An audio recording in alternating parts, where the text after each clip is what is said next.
lovers. Welcome to Books, Lessons, and Business Podcast. Join us as we explore the magical books, the blessings that enrich our lives, and the strategies that fueling thriving business. As always, we have exciting guests for you to enjoy. Yeah.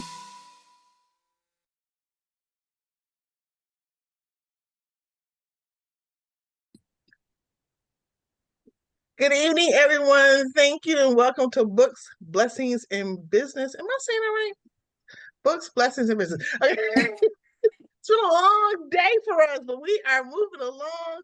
We had some great interviews earlier. In this one, we have a great author. Her name is Rashidah Samirah.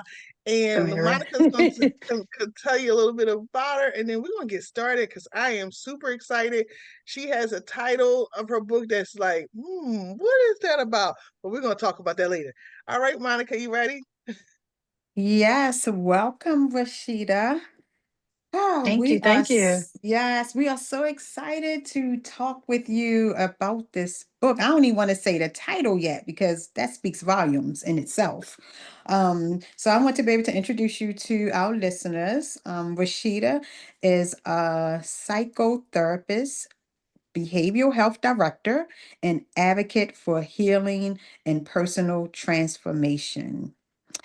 Through her work with individuals navigating trauma, adversity, and resilience, she crafts stories that illuminate the path from struggle to strength. She is passionate about empowering others to find their voice, reclaim their worth, and rise above chaos. So, since we ended with the word chaos, let's talk about the title of this book, Born into Chaos. As soon as I saw that title, I was like, that speaks volumes. That's most families in America. Mhm. You know, Yeah. we're born into chaos. Whether, we want to admit it or not, that's most families. So let's talk about it. How does this speak to you? Um, the book is a memoir, so to speak. It does have some elements to keep the story going. But it started out as a journal.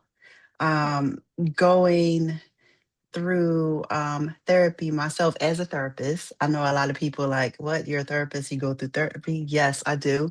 Because, not only do I have my own traumas, but I deal with trauma every day. So Mhm. that weighs heavy. So I have to unload it somewhere. Absolutely. Um, so as I was going through the therapy, I didn't realize how much I've went through.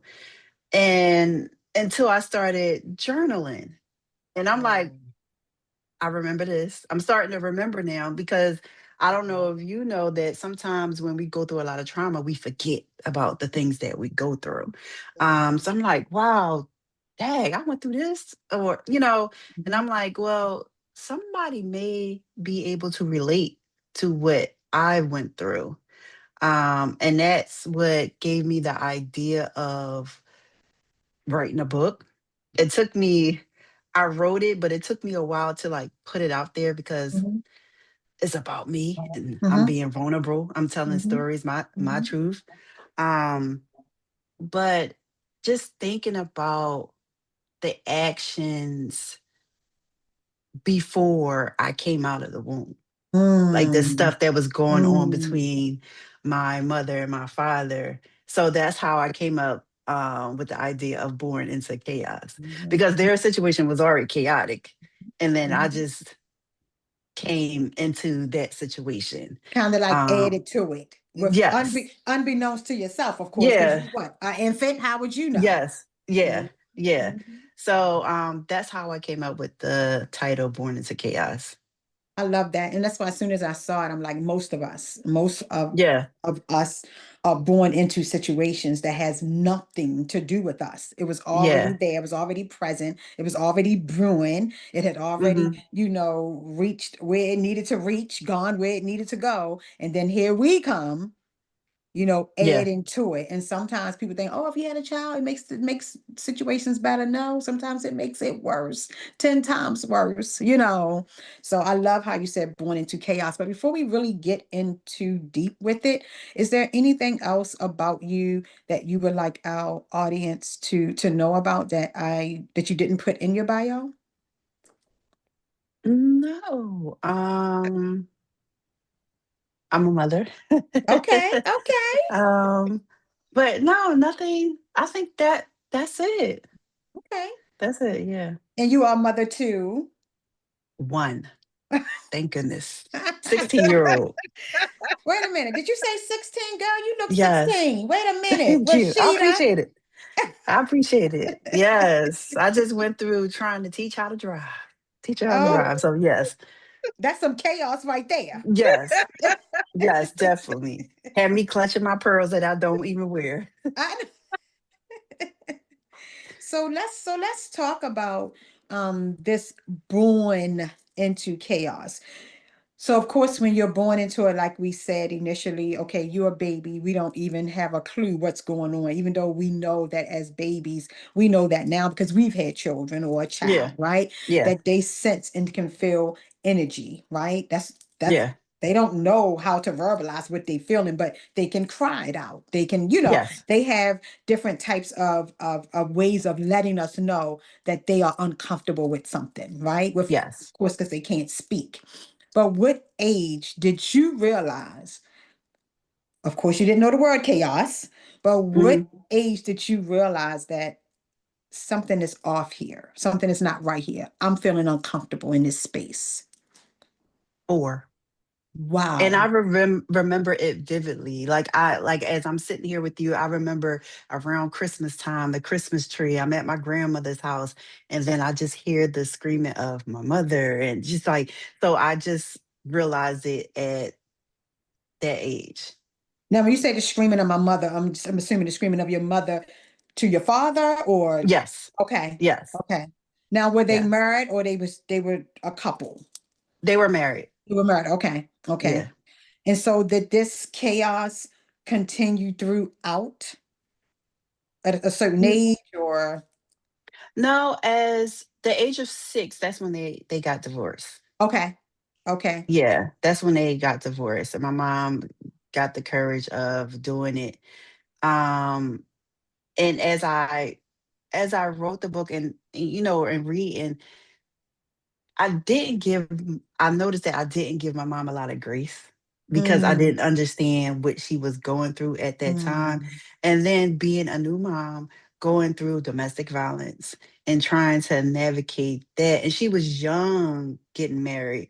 So, her having her own identity because she was not allowed to. mhm, Um, and then, understanding why people that go through domestic violence don't speak up because there were questions like, well, what did you do? Yeah. mm. That And that not allowing blaming. Mm-hmm. and not allowing that other person to take accountability. Mm-hmm. But then it wasn't a balance in the home because we were in my grandmother's home at that time, where one grandparent is like, this ain't happening, not on my Mm-hmm. watch. And the other one is like, what did you do? What did you do? Mm-hmm. Mm-hmm. So Mm-hmm. just understanding what she went through. You don't think about that when you become, No, you get older no. because Mm-hmm. until you get an understanding of what she went through, that's when you get to say, like, oh, now I know why this happened when I was Mm-hmm. young. And sometimes you find yourself, it's people say, well, you don't know what you would do until you have to Hmm. do it, right? Do it. You Yeah. don't know what you would do unless you were in somebody's shoes. Like we hear those Hmm. terms, right? Yeah. And most of the times that's when we get it Yeah. because now we're standing in the shoes of our mom, right? Yes. And it's like, Yeah. oh, I'm going through that very same thing that I saw growing up. Yes. I'm saying those very words that I heard that I didn't like, Mm. that I hated. Like I became the hate that I hate.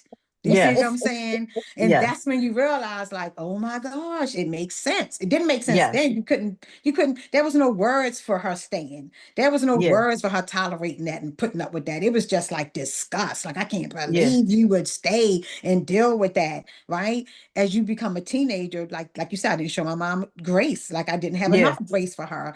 And in your mind, it's like, how could you, you Yeah. know, deal with that? How could you stay in that, right? Yeah. And Yeah. until you stood in her shoes. Yeah. It was like, Yeah. oh my Yeah. gosh, it makes sense. Yep. Everybody on the outside got all the answers for the people on the inside, Definitely. right? It's Definitely. not Definitely. until you're on the inside. Mm-hmm. You see what I'm saying? So, Yeah. but thank you for just opening up and sharing that piece. I mean, I know it goes much deeper than that. Like you said, you was Mm-hmm. 4, they divorced when you were 6, and I'm sure some more trauma related things happen throughout from the age of 6 on up, Yeah, so it yeah. did. Yeah. Mhm. Whew. So This is tell me, this is this is close to my heart. what when you were writing your book, what character or what person was the most challenging to write about and why? My dad. Mm. Because even it was hard because I had to reflect. It was hard to write him, but then emotionally I felt for my mom. Because I was like, I Mm. couldn't even fathom at the age of 19, 20, meeting this guy that just like swept you off your feet and you thought he was one thing and he became another thing. And then you found out that you're pregnant Mm. and is and his character, like how the villain. He was the villain in Mm, that story. Um, but then also trying to digest and understand why I did not feel any like hatred towards him, mm, going through therapy because our relationship, I saw as I got older that he didn't know how to be a dad. right. He didn't know how to be an adult actually because he spent time in prison. He's a spoiled only child too that's getting everything he wanted, which could have played a part in why he did what he did, especially when it came to women. He got Mhm. whatever he wanted. But I when I saw that the conversations that we had as I got older, um that he wasn't ready to be a dad. He was just out there playing, so to speak. Hmm. Um, then I was like, I get it. Like not the domestic violence thing, but I get like how he is as a person. Right. And then I understood that I had to love him from afar. But I was there when he needed me, Okay. but there was times where I had breaks and I was emotionally intelligent enough to tell him I needed a break from him because it was a Mm, little bit too much. mhm, But even though I'm taking a break, that if something's going on, you can always call me. mhm, mhm, So that was me as a kid and adult until, he passed in 21, but, and, taking care of him at that time as well, like, mhm, and I was very honest, like I didn't appreciate what you did. Mhm. mm. Mhm. He didn't Okay. even have to give me an explanation. I just didn't appreciate what you did. You didn't have to go into detail of why Right. you did what you did, but I didn't appreciate it because that's not how you treat people. Mhm. Mhm, Mhm. Mhm. And maybe he didn't feel the need to go into detail because once you said, I didn't appreciate what you did, in his mind, you already know. You already knew. Yeah. So mm, if you're saying you don't appreciate something, that means and he probably, I don't even need to try to defend myself. You know, I heard you say that you didn't show your mom grace, but you gave more of that to your dad, right? Until until you got to a certain age and realized, wait a minute, he was the villain, he was the enemy, he was the problem. He created all this, he did all this. She was responding to the stuff that he was doing that you didn't know he was doing, right? Yeah. But Yeah. it kind of reminded me of you remember the show Three's Company? Yes, I Remember, do. so it didn't matter which one, whether it was Jack Tripper or Hmm. Chrissy or whoever, Janet, they always came in on the tail end of a story, Hmm. right? And Yeah. they responded to the tail end of the story. Yeah. They didn't even know what happened before because they missed that part. And that reminded me of you, right? Hmm. That reminds me of you. It's like I'm I'm only seeing my mom's response, but you don't know what she went through to respond like that. Yeah. You just saw the entail of the story. You heard the entail Yeah. of the story, and that's what you responded to. You know what I But mean? yeah, and also I didn't give her grace when I was younger, but there were things that happened where I wasn't in her care anymore. Mm, Because I started to look like my father. So they mm, started to remind her of what she went through.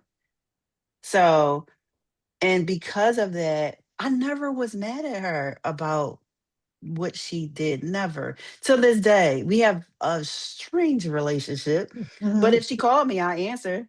mm-hmm, So it was always that. I always, even though at the age of 12, I was removed from the home with my mom, I didn't, everybody else was angry at her, but I wasn't.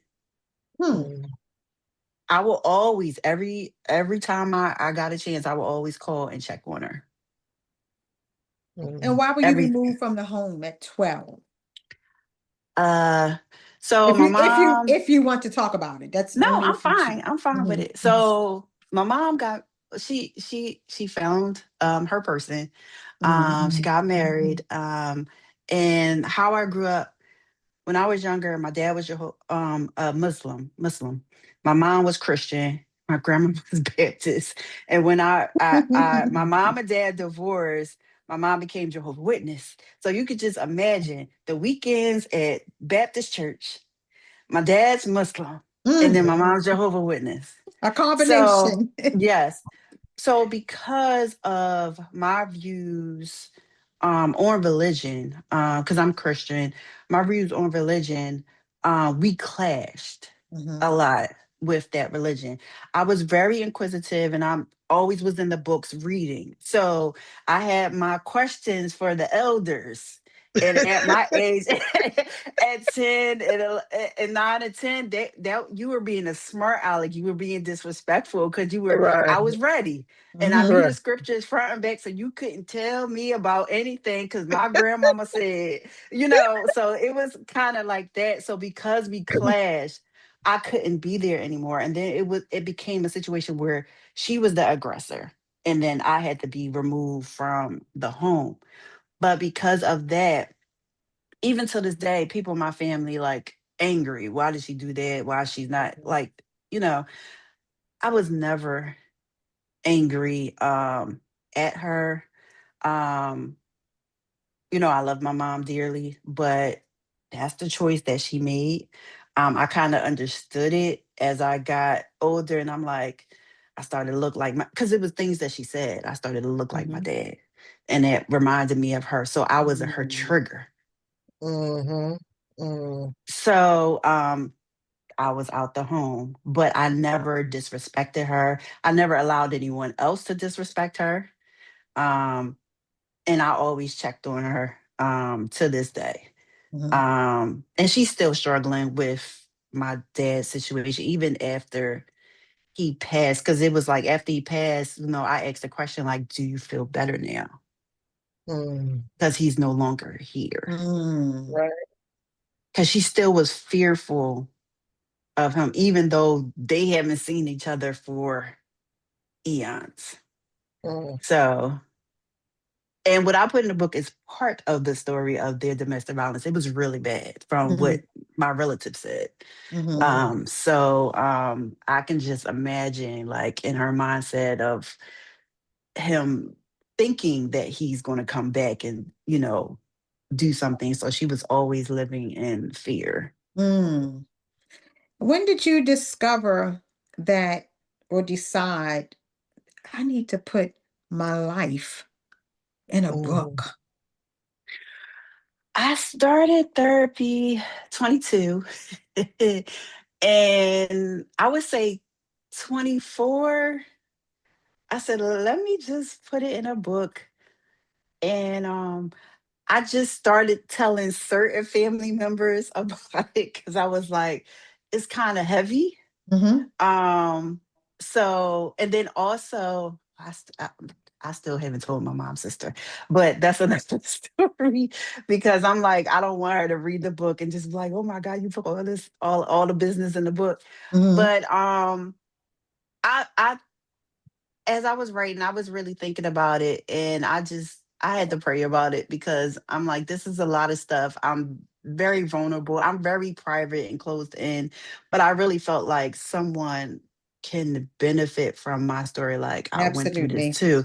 And Mhm. even though there are things that happen, I kind of allude to certain things that Mhm. happens in my life Mhm. because I didn't want to directly say things, and I made sure I put a disclosure for triggers so Mhm. people are aware of that as well. But I didn't want it to be like a sad story because I don't feel like my life is a sad story. Mhm. Mhm. Mhm. Because I overcame a lot of things that a lot of people probably wouldn't have Mhm. overcame. Mhm. I'm surprised that I don't have a serious mental illness from what the things that I have experienced, which is a blessing. But I just felt like someone can benefit or someone can heal from my Mhm. my Mhm. story. Mhm. Mhm. Mhm. So, did either your parents read the book at all? No, my dad passed at 21, so I'm glad he didn't read it. My mom, I didn't tell her about it. We really don't have that type of relationship where we talk about a lot of things. Like she'll Mhm. call and check in, like, hey, like how you doing? She check on my daughter and I ask how she's doing. But we don't really talk too much, and I don't pressure her because I know she's still going through her Mhm. little motion. I talk to my god, not my godfather, my stepfather a lot. And he had expressed like the whole thing with my dad really like did a number on her and she has not healed from that. Mhm. And I continuously try to tell him to encourage her to go to therapy because that's Mhm. what Mhm. something she needs Mhm. to Right. do. Yeah. So Now, as do you you? was, Oh, go ahead. Go I'm ahead. sorry. So as you were writing the book, I know you were a psychotherapist. Did you analyze each part as you were writing it? Mm, Yes. that's a good one. Yes. I was Mhm. diagnosing people. I was like, oh, that's classic narcissism. But yeah, I was, and even for myself, and I say I had to Mhm. stop this and let my therapist do it. But I was like, but it also opened my eyes to a lot of things that how I move. Mm. Mhm. I'm extremely cautious of how I move. Mhm. Um, I don't take the same way twice. I don't like traveling. Like I'm really cautious Mm. on certain things that I do, how I speak to people. I'm very observant because I like to Mhm. read people. I don't know if that's where my me becoming an introvert Mhm. came from. I don't like a lot of noises. Like Mm. Mhm. it's just too my anxiety, my nervous system is just like, Mhm. and that's probably from my childhood of Mhm. all the noise and the chaos that I've been through. Mhm. I like it quiet. So that's your Mhm. Um safe place. Quiet is your yes. safe place. Mhm. Yes. Yes. Mhm. And when I'm in a lot of like chaos, my battery goes down low. And that's why I said when I go to these pop-up books, I go right to bed because I'm tired, communicating with people. And I'm always looking around. because my trust in certain, especially the male, because of what I've seen and experienced with Mhm, my dad. So mhm. Now, do you allow do you have any siblings? That's another thing I want to ask you. yes. Okay, because I was going to ask, is your daughter the only grandchild? So Papa was a Rolling Stone. Um, Okay.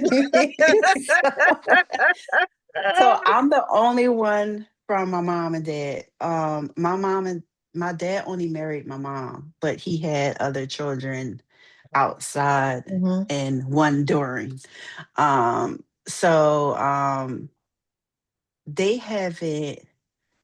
We got a different version. I think each of us have got a different version with my Okay. father. And I think that's absolutely. normal with parents anyway. Absolutely. When you Mhm, have like mhm, the first born is not going to have a different like parent as the youngest. mhm, So Mm-hmm. yeah, mhm. So, do your daughter have a relationship with your mom?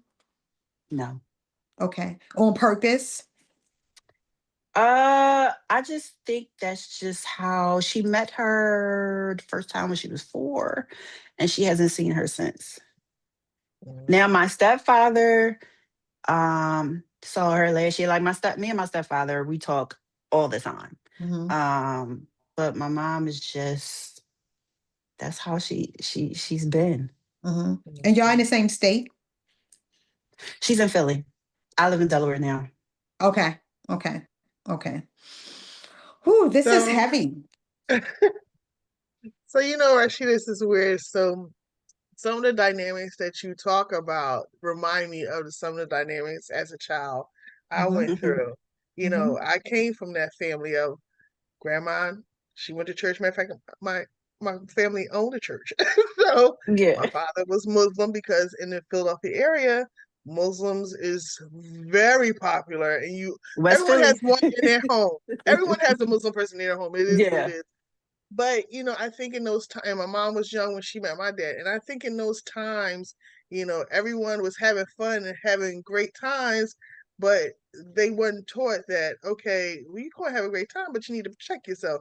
And Hmm. that was not the stories that was being told in the household. Because again, I came from a Southern family where it was okay to have kids at 14, and nowadays you're like, are you kidding Yeah. me? That's safe. Yeah. So they didn't have those conversations, and then sadly enough, they didn't have those conversations about, like you said, okay, so if he starts acting this way, this is what you need to do.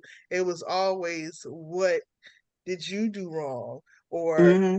well, what are we doing? What can we do? Or don't break that up, or he can't leave you. But my grandmother was a little different. She was like, first time he hits you, you got to go, or it's gonna be a Hmm. problem. Right. because Yeah. she, Exactly. because she went through Mhm, that. She mhm, married young, but the person that she married, they were matched. And when he raised that first hand, she was like, "It's time for me to go. I'm too big for that. I don't want to hurt you, little man." But at the same time, you know, and man. that back in those 70s and 80s in our generation, they didn't have those conversations. Mm-mm. Therapy was a top. You can't go to therapy, no. But at the same time, you said, in your book it tells a lot, but everyone knows everyone's business at the same time as well. But they Hmm. just don't know how to solve those problems internally in our household. And now, in the same thing, my mom went through some things as well, but it took her getting therapy. It took us telling her to get therapy, that you need to figure this out. But it's a sad thing that back in those days, they didn't have that. They They didn't didn't. understand. And when you come from those different religions, everyone's mindset is different as Mhm. well. Like take it to God and that's it. That's all they Yeah, want. that's it. Yeah. That was it. That Yeah. was it. That was it. Or I'm gonna tell your uncle, and your uncle gonna go out and handle that. you Yeah. Yeah. know? Yeah. Yeah. Or and in the Muslim community, it was very enclosed. Nothing went outside of that community, or they handled it internally. So it's good that things have changed, but at the Hmm. same time, things still go on in our community. But now there's more resources as well. You Yeah, know, it is. and You know, I hope she does reach out and, tries to have that peace within herself with, in the future, because, we want to let that go sooner or later. Yeah. And, Yeah. hopefully she really listens. But, when you said, when my mom used to say the same thing, and I went to, I live with my grandmother. You starting to look like him. I'm like, yes, that my Yes. boy. Yeah. Like it's them And then I G's. didn't I don't have understand nothing it. to do with that. Yeah, that's what I'm saying. And then I looked at, I said, oh my goodness, I do look like him. I got his eyebrows, I got Hmm. everything. But Hmm. the great thing that them two, it took me graduating from college and going to college and going to school for them two to become friends, because they didn't like each other for a long time. My mom, but Yeah. when I went to school, they both loved the fact that education was their meeting ground.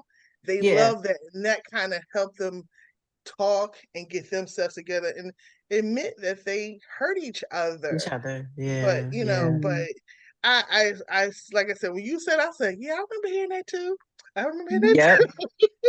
And that's probably kind of the part of me kind of semi still being away, because I don't know if I still would be triggering her. Because Hmm. even when I see my stepdad, he's like, "You look like your dad. Like you got your mom smile, but you look like Yeah. your dad." So it's like, okay, I don't want to, Hmm. trigger her anymore. Mhm. Yeah. Growing up, depending on the generation that you grew up in, we were taught how to stay, not how to leave, Hmm. Hmm. and all of that goes back to, as if we want to admit that, it goes back to slavery. You know what I Yep. mean? Like we Hmm. were taught to just be quiet, stay quiet, speak when spoken to, do what I tell you to do. That was our place as women. We had a place. You know how growing up is like stay in a child's place, right? Please. Yep. Well, women had a place that they had to stay in, Hmm. and if you didn't transform your mindset when you had your daughter, you just Hmm. transferred that mindset to your daughter.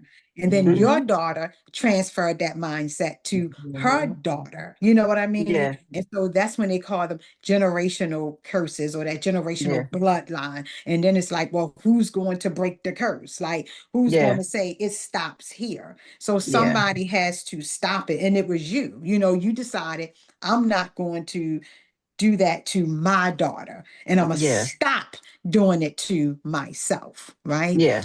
Yeah. So I see here, as we getting ready to close out, I see here that you said that you discovered your inner strength, and then you began to transform your pain into purpose. So I want you to briefly tell us and tell the listeners, what's your purpose? And then what's next for you and I would how say we can follow you. I would say touching the people. I think that created the decision for me to start working with the youth, um, and start working in the behavioral health field. Mm, mm, Um, so I just wanted I can really and I work in a behavioral health field. I work in the psych hospitals. I also work at a community based program as well as a director. So with the youth, I can relate because when I work in the hospital, I'm a part PRN social worker, and I do groups, and I can connect with they always connect me with the adolescent girls.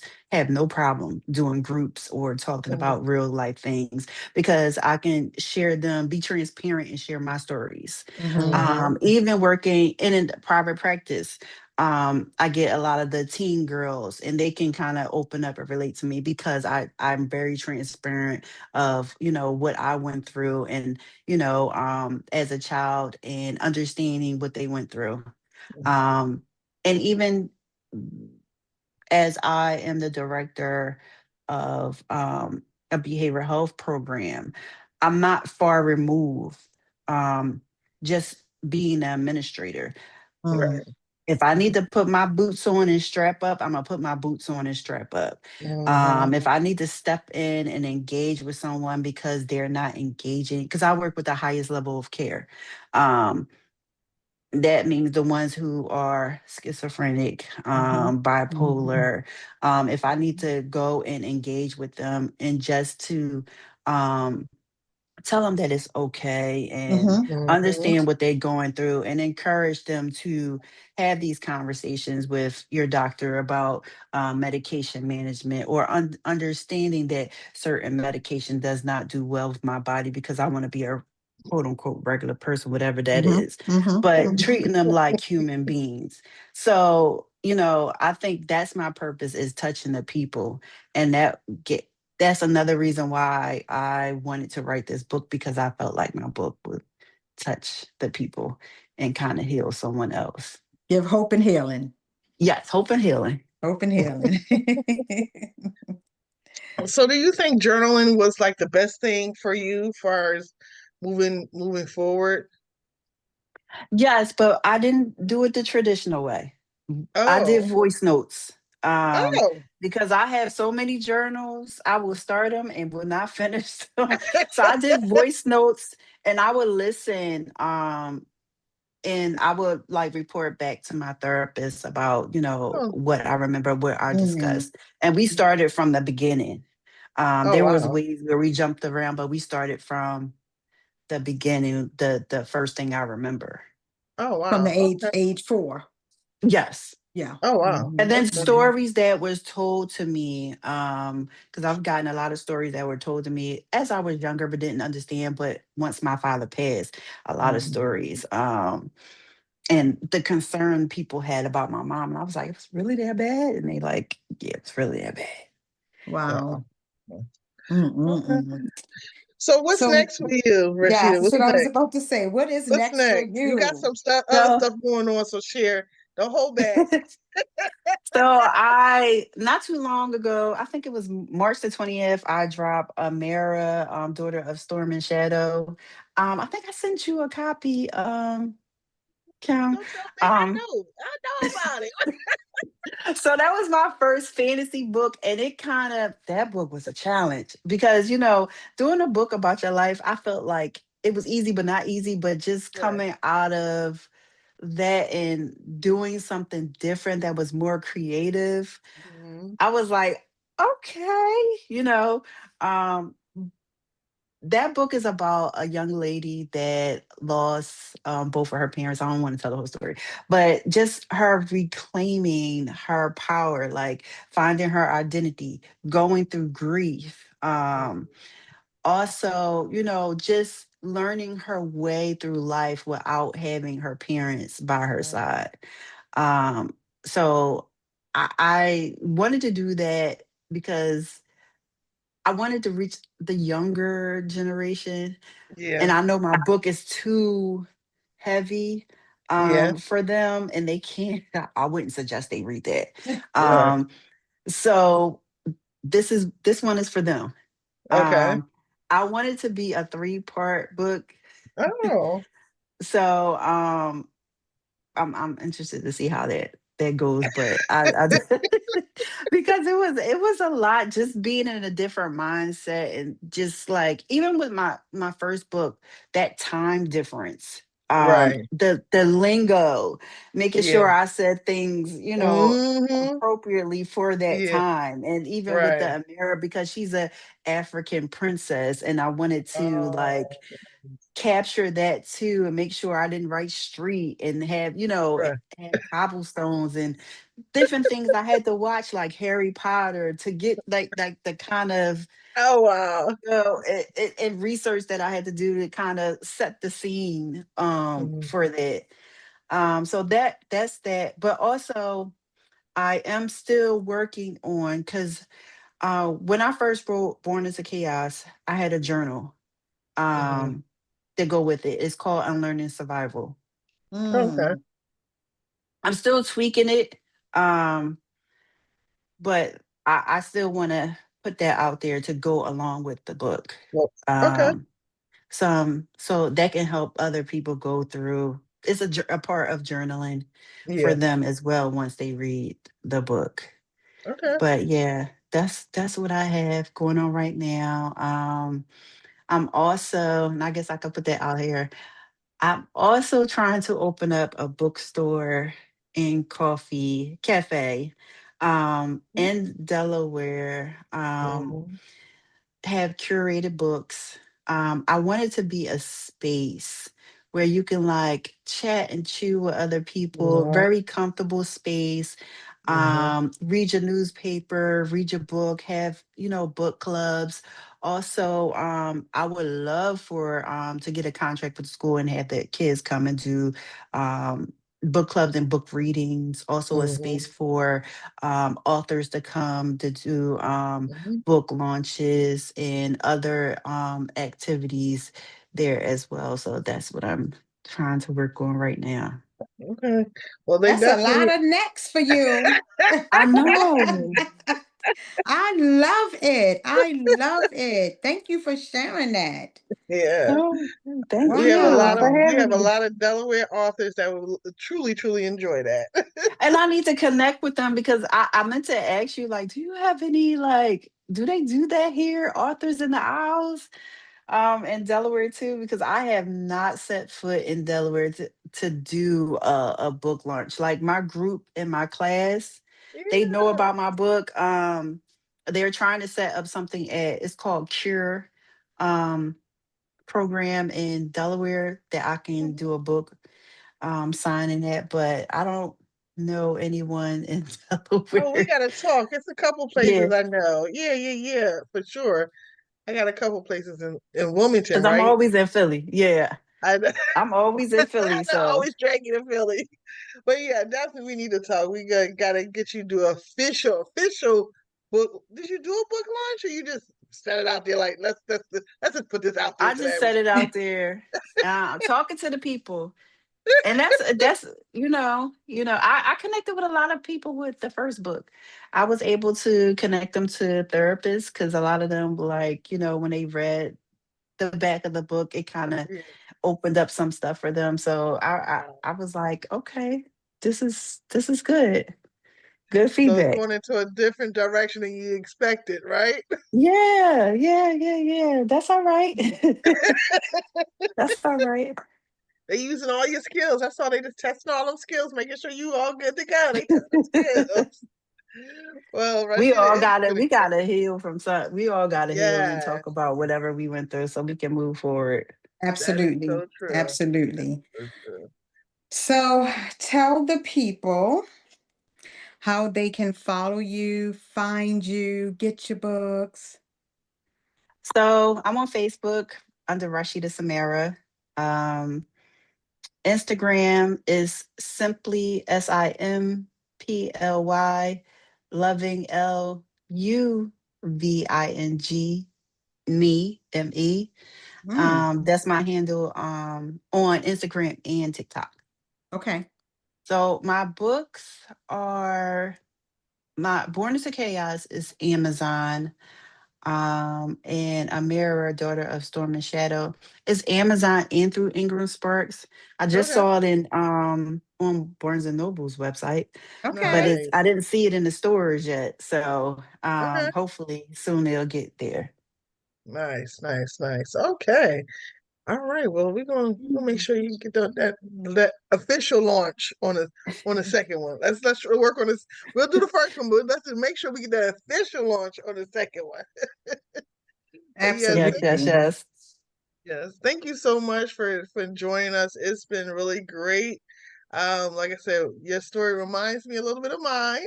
Yes, yes, definitely I mines. want it to be Definitely relatable mines. so somebody can say, yeah, Yeah. go. We gotta encourage people to go to therapy. We really do. Yes.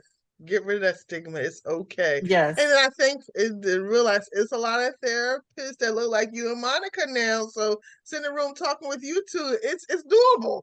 Yes, it That's Doable. is. how I Yes, it found is. mine. Black girl therapy.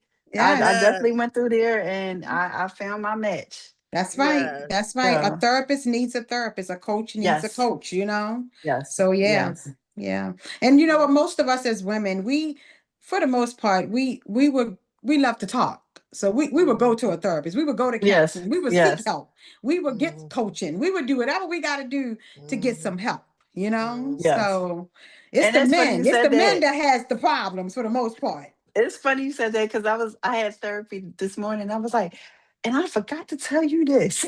Right. We love, listen, we love it. We love It's like talking and save it for sharing and next opening week. up. So yes, but thank you so much, Rashidah. This was good. When Thank we're talking you for about having me. trauma, you feel like you just don't have enough time because there's so many layers and so many moving It is. parts. It's like an You onion. know, it is, but we definitely will look forward to speaking with you again because we know there are more layers to the story and to the trauma and to your past and you know, with your mom, with your dad. I mean, your dad passed in 2021, you said One. Yeah. 2021, right? And so Yeah. I'm that's another layer, that's another peeling of the onion. You see what I'm Yeah. saying? So Yeah. yeah. But thank you so much for just Thank you for sharing your having me. story and what's next for you and how to follow you. And I think that you definitely have helped our listeners. All right. Thank you. I appreciate it. Thank you. All righty. All right.